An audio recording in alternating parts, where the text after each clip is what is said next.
everyone, and welcome back to my channel. This is Laura with Diamond Painting and Stitching with Laura, and tonight we're going to be cooking, and I'm going to be making naan bread pizza. And let me show you the bread. This is how I get it at my store. I don't know how it would come at your store, but it's naan bread, and I get the roasted garlic, and there's 2 of these in each one, and they're tandoori style naan bread, hand stretched tandoori oven baked naan bread. You'll need 1 packet of those. I've also put, this is going to be a chicken bacon ranch pizza. So I put this with red pepper. I use the red pepper, or the 3 pepper and onion blend of frozen vegetables. And then I got a medium to a small tomato. And you're going to need ranch dressing, excuse me, garlic salt, and Monzerella cheese. And I'm waiting for my bacon to get done here, and then I'll show you how I put this together. Hang on just a second. Okay, this is the naan bread. It's about 8 inches by maybe 10 inches. And the first thing that I do to this, I'm going to lay it on my broiler pan and put it in my oven.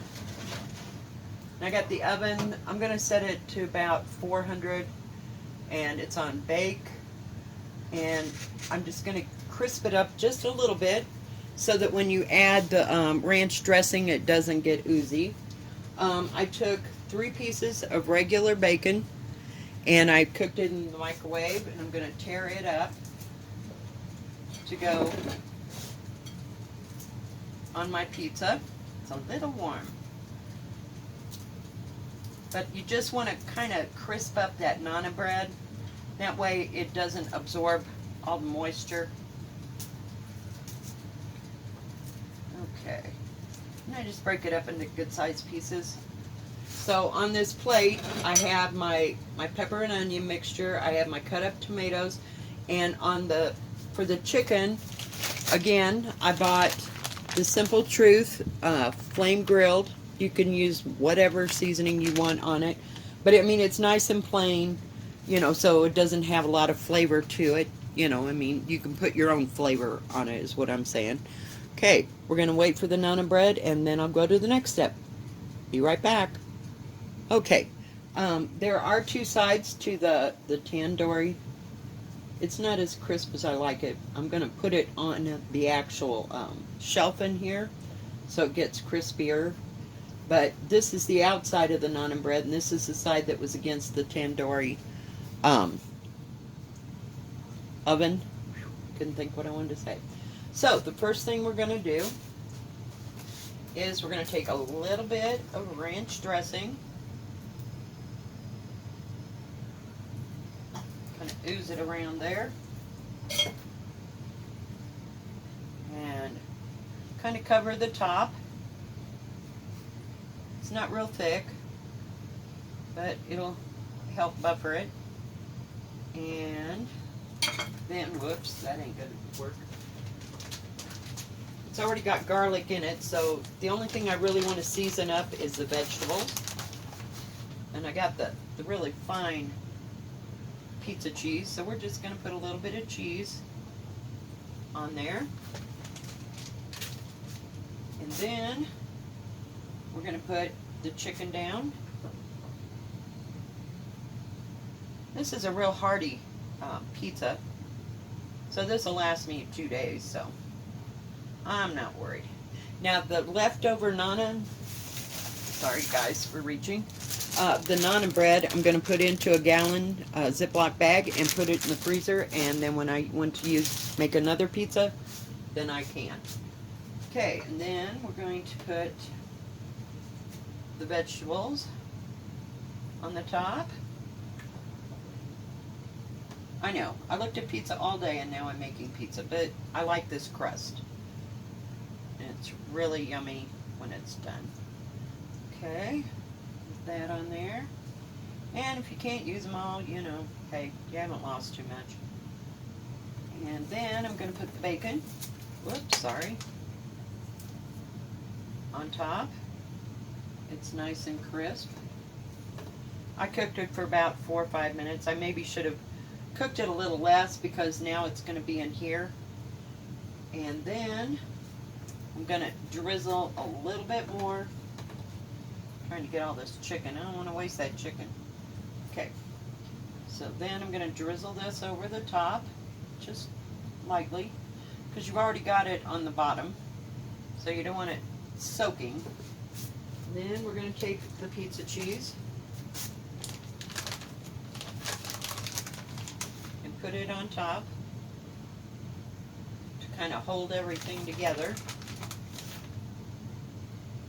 You don't have to use a whole lot, just enough to bind it all together.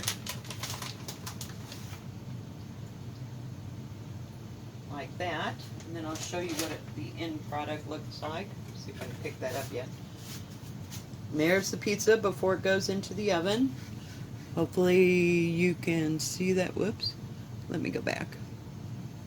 It's kind of difficult to look. And alright, so that's what it looks like. Now comes the tricky part. We're going to open this up, and I set it right here so I don't have to lift very far. And it's on the bottom.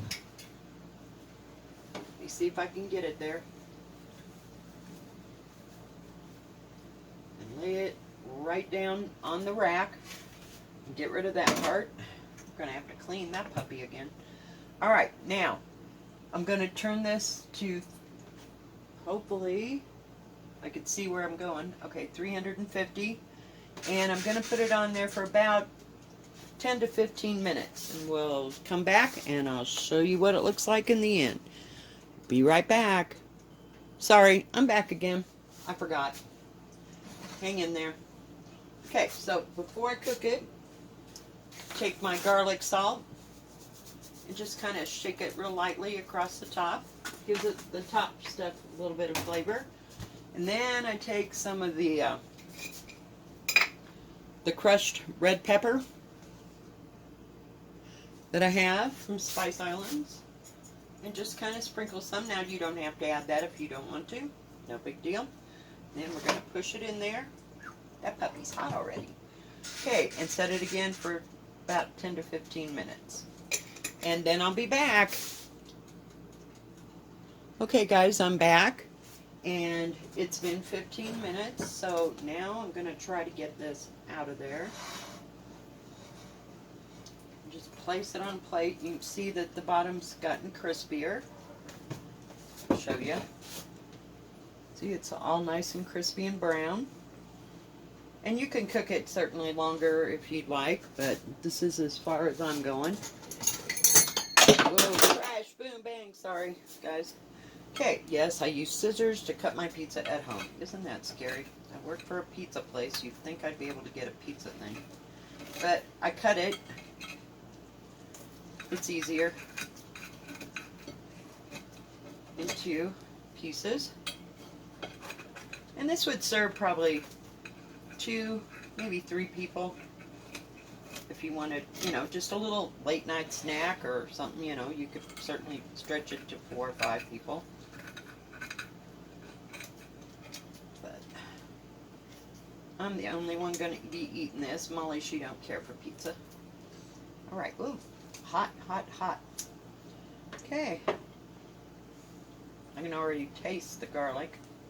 And you can certainly put whatever toppings you want on, but I just like making chicken bacon ranch. And there's a slice of it. It's probably 1/4 inch thick. And all the cheese is melted. Oh yeah. That is so good, guys. Oh my god. You really got to try this. And, you know, as you go, you can decide what toppings works for you, you know. But for me, this is the way I like it. Because I usually don't eat ranch, you know, as the bottom dressing. Or, you know, have ranch on anything other than a salad, of course. And I don't eat many raw vegetables because it hurts my mouth. But I like this, and you can also like have a little ramekin with extra ranch dressing, and certainly dip it in. Uh, I say, God, that is so good. Just man.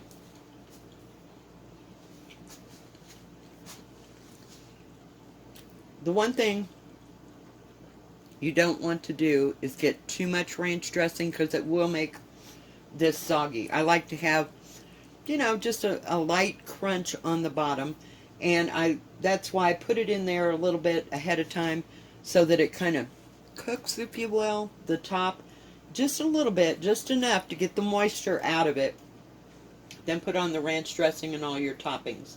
But that's it for tonight, guys. If you like this video, please give it a thumbs up. Don't forget to subscribe and hit the bell, and that way you'll know when my next video comes out. Y'all have a good evening. God bless. Bye-bye.